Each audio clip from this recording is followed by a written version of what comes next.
Hey everyone, welcome back to K-Korner, the channel where we dive into the wild world of entitled people and their unbelievable stories. Hope you enjoy it, and without further ado, let's go. About the work environment. A lot of that can be seen on my profile of other job posts. But to summarize, in the whole time I was there, my boss, despite always saying family time is important, he would always screw over my personal time off. When I worked directly under him, a lot of times he would cancel my days off because he was taking a trip somewhere. Coupled with that, and childish and immature coworkers who threw tantrums and gave silent treatments, I was at the end of my rope. My job mostly consisted of delivering building material. I had a certain certificate to operate a certain type of delivery truck. The certification was going to expire at the end of the year. About a week or so into January, HR came to do a review with me. During the review, they mentioned they are holding a course to revalidate the certification for everyone in the company in 2 weeks. They said it's on your weekend off, but are you able to attend? I looked at my calendar and said I had plans booked that day, so it doesn't work to my schedule. My company wanted to get everyone done at once. That way they save money on group training. HR just said, see what you can do to attend. And I said that the plans were set in stone, and things were left at that.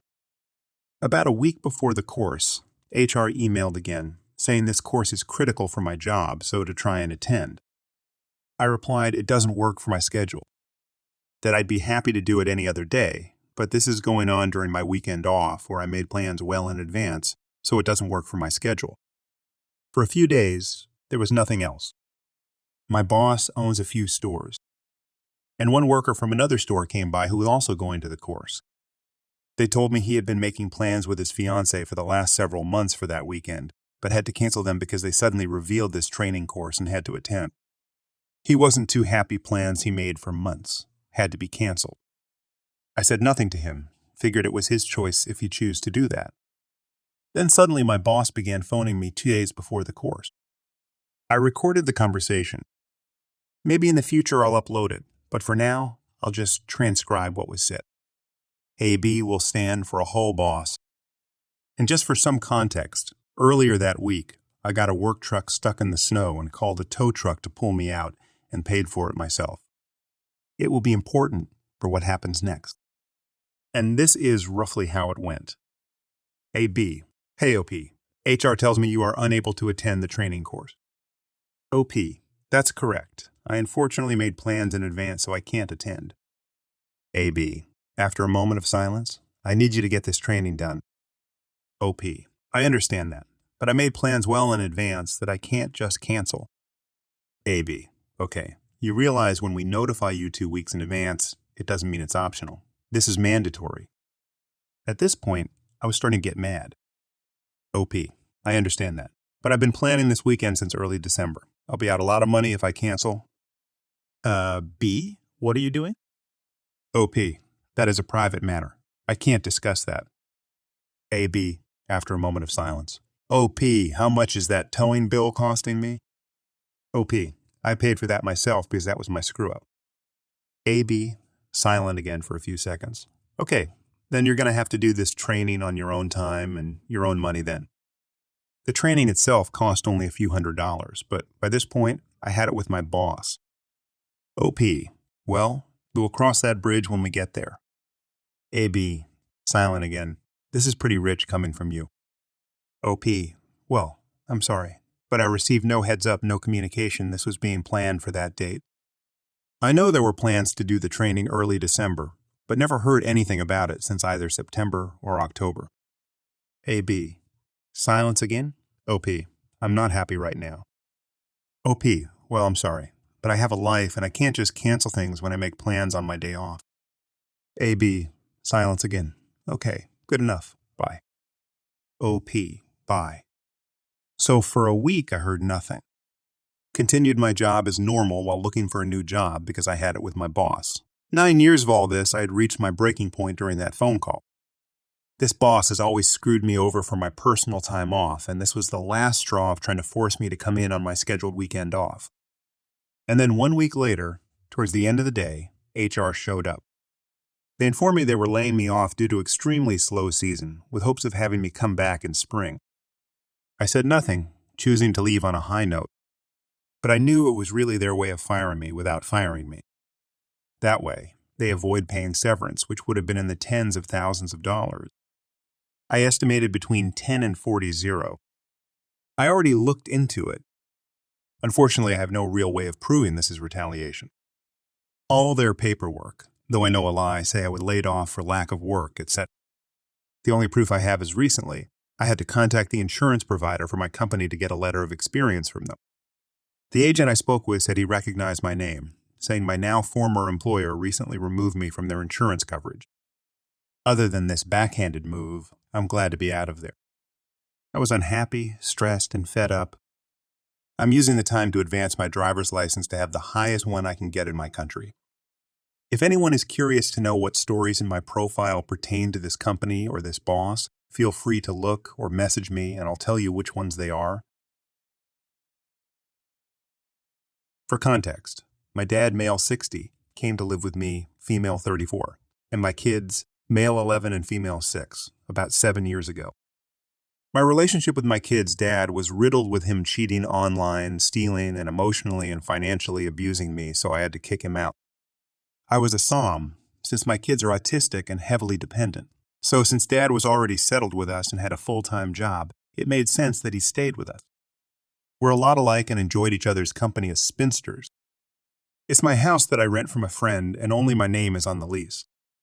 He only paid half the rent, and I pay the other half and all the utilities and everything else. Fast forward nearly 2 years, lockdown was easy and we were allowed to start socializing again. The fear and isolation caused my dad to become depressed, so it was a relief that we could get out again. I was reconnecting with a guy I've been friends with since age 3. We'll call him T. It's relevant to know that T and I had a borderline romantic history. We're childhood besties BF and GF from ages 6, 12, did something physical at age 17 that we were both too drunk to remember. He lodged with me and my ex in our mid-20s, but nothing solid. There was always a spark and deep connection between us, but we always put it down to childhood bond. T and Dad got on really well since Dad had known him and his family for decades. Our big brothers used to be best friends, story for another time, and they used to work in the same department.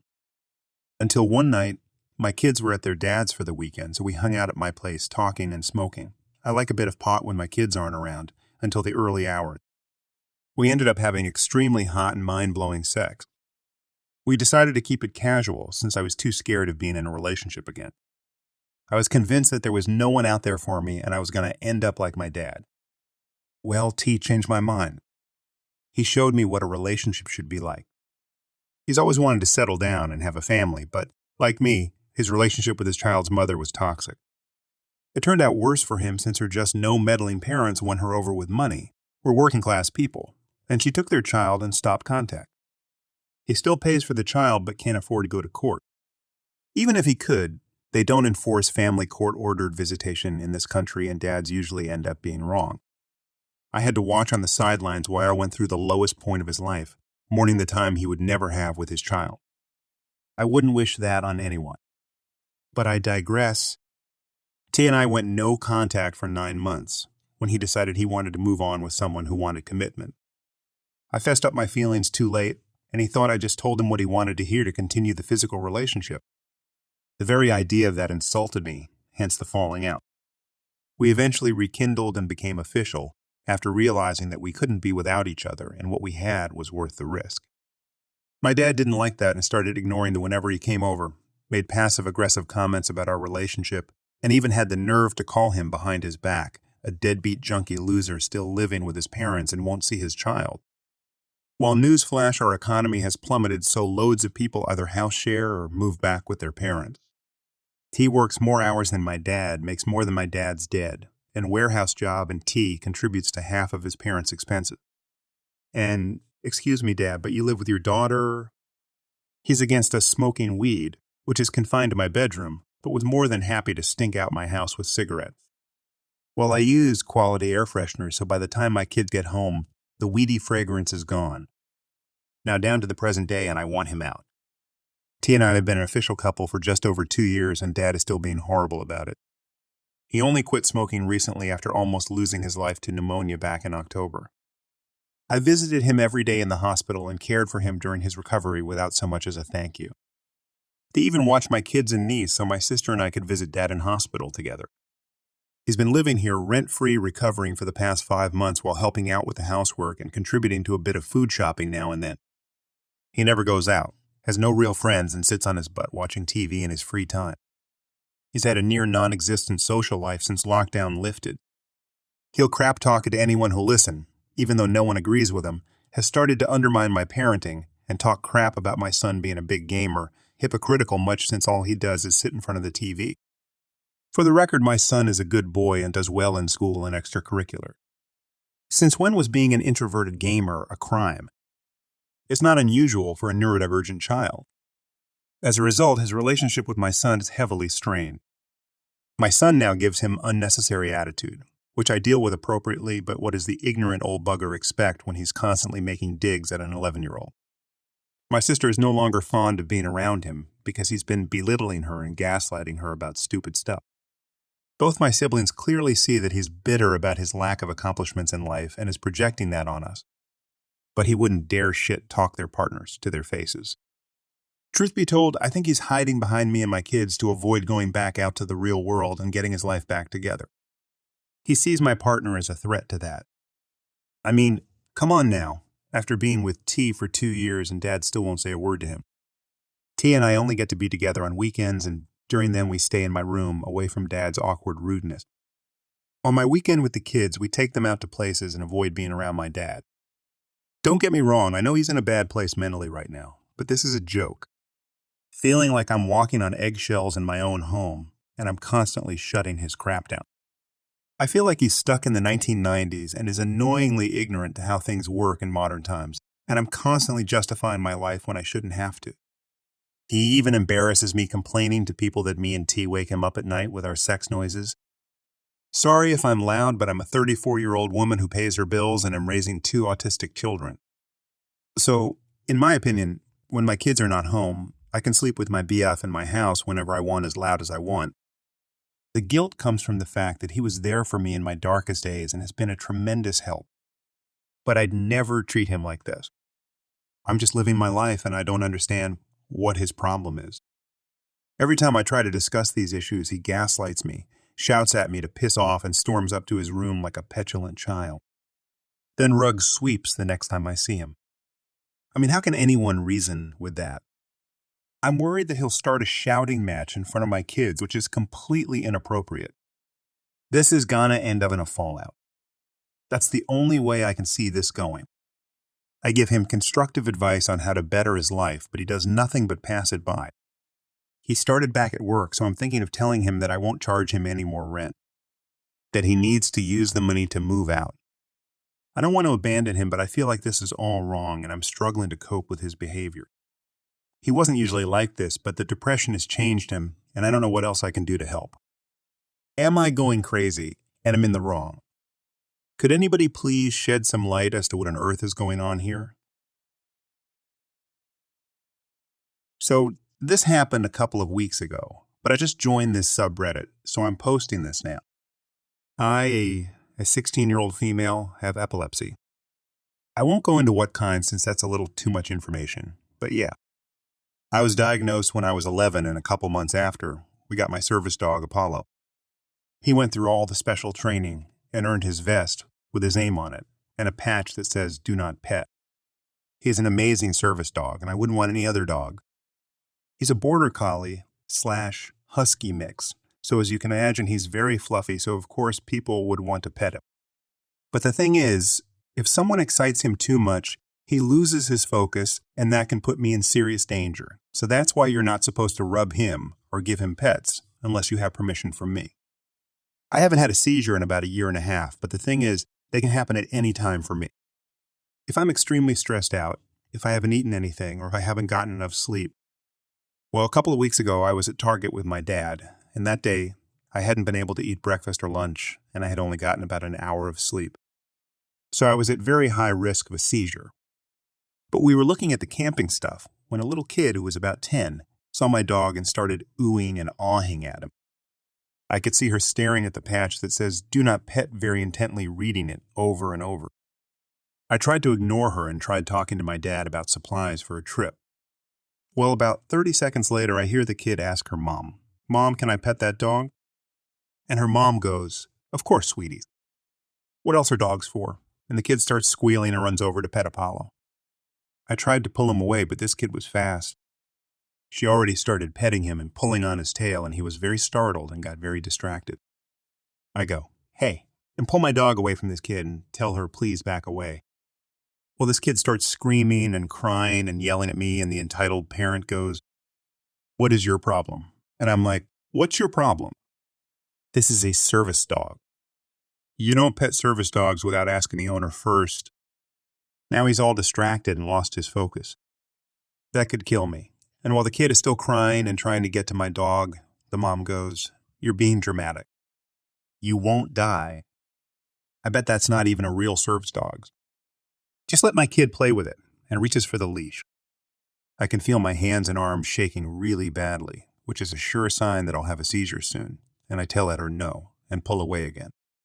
She starts huffing and tells me she's going to report me and marches away with her still screeching kid. Well, apparently when she tried to talk to the manager about what happened, the manager got upset and told her the same thing I did, and the mom and her kid got kicked out of the store without even being able to buy anything. And the manager came to personally apologize, so that was nice. Karma for the entitled mother. I just don't understand why some parents act like that. Like, what's that, teaching your kid? I work at a big-name wireless carrier and have plenty of entitled people stories, but this one was just horrible to watch. This was a few months ago. A family of 5 walk in, so I go to greet and help them. There was a grandma with her son in his mid-20s, girlfriend, wife, and their 2 small children. So we have grandma entitled mother, entitled father, and small child 1 and 2. The purpose of their visit was to upgrade grandma's iPhone 8. She didn't speak English, and I did not know her language, and all my coworkers who did were busy, so I communicated with the entitled parents, but also tried my best to use Google Translate to talk with grandma. The actual whole account was under grandma's name. The 2 parents were on her account. For those who don't know, if you're under someone's wireless account, all your actions fall on them. If a phone that you finance goes unpaid, the collections go to the account holder. They technically own your phone number, even if you pay for it, so all responsibilities fall on them. Depending on the account holder's credit, you can only put 0 down on so many phones. Most accounts have a limit of like 5,000 financing. Anyway, I went over options with grandma for financing a new iPhone 12 and even had a trade deal to make it cheaper for her. But we had one problem. The bill was in delinquency, and the system will not let us finance our new devices if it is, so the entitled parents get involved. They ask why their bill is so high, so we go over the PDF with them, and 80 of the bill was from the entitled mother and father. They both had a Samsung Stens financed out with insurance, and both had 3+ accessories, cases, screen protectors, speakers, and wireless earbuds, etc. So that was an easy extra $200 a month just for the couple stuff. They talk to the grandma. She pulls out her credit card and forces her to pay the delinquent bill. But wait, the entitled mother spots the new, at the time, Galaxy Note 20 Ultra. $1,300 phone, $1,450 after taxes and fees. Suddenly, they forget grandma's upgrade and start talking to me about financing options for this phone for both parents. I remind them that their 20s are still being paid off, so if they upgraded to the new Note, they would be paying over an extra $100 a month for 2. Also, because their financing limit will be reached, grandma will have to wait a long time to finance a phone for her on her own account. Grandma, the entitled father, and entitled mother all have a conversation between themselves for a few minutes, and I give them some privacy to talk. The entitled father and entitled mother approach me and say they're not upgrading grandma today, but they both want the Note 20 Ultra today. I got my coworker who speaks their language to talk to grandma to confirm that she's okay with this. She was, so I go over the cost of financing them. Again, reminding them the phones they cost last year has not paid off yet, so they can expect a large bill increase. Poor grandma. They don't care, and I proceed. I bring the phones out and start to ring them up, but because the financing credit was pretty much maxed out at this point, and one phone would need a $300 down payment plus take today, so total would be like $450. They say, "Can you give us just a minute?" So I do. The entitled mother called Kid One's soccer club and canceled her classes for the next month to help cover this, makes calls to some other family members, and at this point I give them privacy. Then they signal me over for a question, so I stick around. I overheard the entitled mother to the entitled father saying that for the remaining $200 they need, they can simply skip the kids' breakfast for a week or two and make plain pasta for dinner every night for the next few weeks. The entitled father agrees and says that the kids are fine eating plain pasta every day for a few weeks. At this point, they take a notebook from Grandma and ask for a few more moments and start writing a bunch of numbers down. I try not to overhear, but they even say how they're going to cut back on the kids' juice and snacks for a while. I tell them that I can hold the phones for them if they want to do it next weekend, but they decline, saying they really, really want them now. At this point, my manager gets involved and has me ring everything out, and it's said and done. Unrelated, but the entitled father then starts telling me all about the kids' bowel movement regularities. Then they all leave the store, and I just feel so bad for those 2 toddlers and Grandma. Edit. Yes, I tried to stop the sale. After I did, they complained to my manager about me saying it was none of my business. In my state, you can get sued for that, so my manager said I had to. Edit 2. Yes, I still have their account and phone numbers, which I will tip the Child Protective Services to. That's something management cannot stop me from doing. Enjoying the stories yet? If you do, please subscribe, like, and comment. I was in middle school in the 90s. I loved growing up then, and even though there were gangs in my area, I generally avoided trouble. One of my classes had this big field trip planned, and they had us selling chocolates to raise money for our trip. I was pretty good at it and was selling at a good rate. I would take the bus, public transportation, to school, and my stop was about 2 blocks from my home. I got off at my stop one day with my box of chocolates, and there was this older kid, around 16, 17, pretty big for his age, hanging out there. He saw me and came towards me. This guy is clearly a gangbanger. Payaso comes up to me and says, "Hey homie, where are you from?" He was asking what gang I was from. It's not the first time I get challenged like this, so I just reply, "I don't bang, man. I'm just a junior high kid." Payaso looks at my box of chocolates and takes it from me. "What's this?" I tell him it's nothing. It's something for school. He opens the box and sees a bunch of dollars in there. He grabs the bills, around $15, my sales for the day, and takes a bunch of chocolates as well. "Tomorrow you're going to give me $20 more. If you don't, we're going to have a real damn problem." I walk away feeling scared and pissed off. I realize I'm going to have to pay back the lost money from my birthday money. And I definitely didn't want to give this guy any more money. I think about it and decide I'll get off at a later bus stop from now on and walk a little more just to avoid this guy. The next day, this is what I do. I stuff my box in my backpack just in case, and I exit about 2 stops later. I don't see the guy and think I have solved my problem. Then I get to the liquor store a block away from home, and who do I see but this overgrown idiot, Payaso. "Hey man, you didn't forget about me, did you?" I said, "Look man, I don't have any money right now. I don't even have my chocolates." I left them at home. I shouldn't have said that. "Okay, let's go to your house and you're going to give me the money or something else if you don't got it." I begin getting real nervous. My mom is at work and my grandma is home. I definitely don't want to bring him home with her there. I glance at him and notice the tattoos on his arm. At this point, I saw the perfect opportunity for malicious compliance. I tell him I don't think that's a good idea. "Why don't you just let me go, man?" Payaso grabs me by the collar and says, "I tell you what to do and you do it." "You understand?" I nod my head and tell him to follow me. Now it's time to give a little background. My neighbor that lived in the house next to mine was a veterano, a veteran of one of the biggest, most notorious gangs in the city. He was in his 40s and a real chill dude. He loved my grandma because she would often share plates of food she made with him and his wife, and he was fond of me because I taught his 80-year-old boy how to play baseball. His son had a disability, a problem with one of his legs, so most other kids wouldn't play with him, but I often did. Let's call my neighbor OG. OG always had a bunch of guys over at his house. He made sure they never caused problems, and they were all respectful toward my family in particular. Back to Payaso. The tattoos on his arms. I realize he was from the same gang as OG. I have a big smile as I'm walking home, and Payaso asks me, "Why are you smiling, pendejo?" Idiot. I say no reason and keep walking home. As we get closer, I see a bunch of guys hanging out at OG's house. Payaso narrows his eyes, then smiles as he recognizes some of the guys. We get to OG's house and Payaso says, "Wait here, Pendejo. Let me talk to my homies." OG is sitting on his porch and Payaso starts greeting some of the guys and then heads towards OG and greets him in a reverential manner. OG notices me and says my name, "Hey OP, what's up?" Payaso turns to look at me and I say, "Payaso told me to wait here. I have to go home and give him money." OG stands up and says, "Why do you have to give him money?"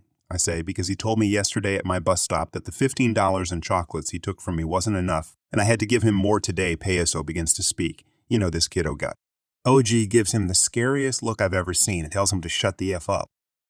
OG looks back at me and asks, "Is this from the chocolates you're selling?" I said, "Yes." OG asks me how many chocolates I have left to sell. I say, "About 50. He tells me not to worry. Payaso is going to pay me for the 50 I have left, plus 20 for the day before, and an extra 50 for my trouble. He tells me to keep whatever else I sell. He tells me to go home and Payaso would be back later with my money. About an hour later, there is a knock on my door and Payaso has an envelope and says, "Here's $120, little homie." I messed up. "I'm sorry. Do you have Nintendo? I brought you some games." I just stood there stunned and thinking how I never would have guessed that getting robbed had so many benefits. I didn't see Payaso too many times after that, but whenever I did, he would wave at me and never bothered me again. I asked my father to write this up and I said I would post it. This story has always given me a laugh. Please enjoy. I worked for a large computer assembly plant in the western United States in the late 1990s. I was the lead tech for the value-added reseller. When we were able to reach a zero-miss service level agreement time, the MUSLAT, we were promised a pay increase and a team party. I managed to lead my team to this level and maintained it for 3 months. No other lead or site manager was able to reach it, let alone maintain it for 3 months. I had 5 techs to handle trouble calls for 1,500 employees. I asked the Karen, Jeff, when we were going to get our raises and party. He only said soon and then said, "If you do not maintain it for another 3 months, you will lose it." That was not the incentive I was promised when I took the job, so I complained to the home office. Jeff called me into his office and threatened to have me demoted if I went over his head again. The company had an open-door policy that contained a zero retaliation clause. I again contacted the home office and was told Jeff was given the funds, $500, and a budget increase to cover $6.50 per hour, $1.50 per hour, $1.50 for the on-site lead, and $1 per hour per tech for raises to our pay the first month we hit the MUSLAT goal. Now I'm just a bit irked. So I confronted Jeff with the report from the home office. I also reminded him of the no retaliation policy. He did not know that the home office told me the amounts of funds allotted. He then asked me who I thought I was going over his head. I'm the lead for this site, and I have a responsibility to my techs for their rewards for their commitments and extra effort, I said. He shrieked, "You will mind your place or find another job." So about 2 weeks went by and we finally got our party, 5 pizzas at $10 each, and a pre-made cake from a local grocery store that said "Good job" on it at $30. I got a 15 cents per hour raise and each tech received 10 cents per hour. We've been promised $1, 50 cents, and $1 per hour. Do the math, the party cost $80 and the techs, and I got 65 cents per hour raises. When I asked about the discrepancy, Jeff said the party funds were cut to $100, and he was only allowed a $1 per hour raise to share with the team. I was working on contacting the home office again when he called me into his office to terminate me at the site and told me to report to the home office for relocation on Monday. When I got to the home office, I was handed termination papers for the company. They, the personnel officer and Jeff, were there to process me out. I read the form reason for leaving very carefully and noticed I could send it to the corporate headquarters, out of state, if I so elected. The address was printed on the form. They tried to stop me from doing that by saying you must give to Jeff for processing. I told them what was written on the form, and I elected to send it to headquarters and walked out of the office. I sent my papers the next day, registered to the company headquarters the next day. I learned that 2 weeks after I sent my papers into the company headquarters with all the above information on it, that they, Jeff, and the personal officer were let go. Apparently, they were doing the same thing with 4 other sites and pocketing the difference. This is not the end of the story. Read on. I landed a job at a startup software company that lasted 4.5 years until the dot-com boom went bust. 18 months into my new job, I had to expand the company network into 2 other buildings. I contacted a well-known local network equipment provider for prices and availability along with 2 other vendors. Each of the vendors visited the facility and provided quotes that were fairly close in price, but had delivery times longer than I'd hoped. The well-known company, however, was a different case. I spoke to the senior sales representative, who told me he would have the sales representative that handled the brand I want to contact me to make arrangements for a visit to my office. The sales representative said they could be there the next day to determine placement and capacity so they could provide a quote. Our receptionist let me know the network equipment guys were there. I grabbed the keys for the buildings and headed to the lobby. When I got there, I got a sick feeling when I saw Jeff. He was the representative for the network gear I wanted. He greeted me like I was a long-lost friend. I held my cool and greeted him in the most professional manner I could muster. I got through this and received a quote which was higher than usual. I had done business with this reseller before and was pleased with their results. However, when I got the breakdown of the quote, I noticed the prices quoted with other resellers was 15 higher than the others, and the labor cost was about 10 higher. I informed the local company that I was not selecting them for the business. When the senior sales manager asked why I gave him the reason, I shared the pricing info and the history behind Jeff. He was shocked as these were not the numbers Jeff had shown him for the quote. I told him I could not trust Jeff because he was just as dishonest as ever. This cost them a large chunk of business, as I had already awarded the business to one of the other vendors. I did not see or hear about Jeff until 6 years later.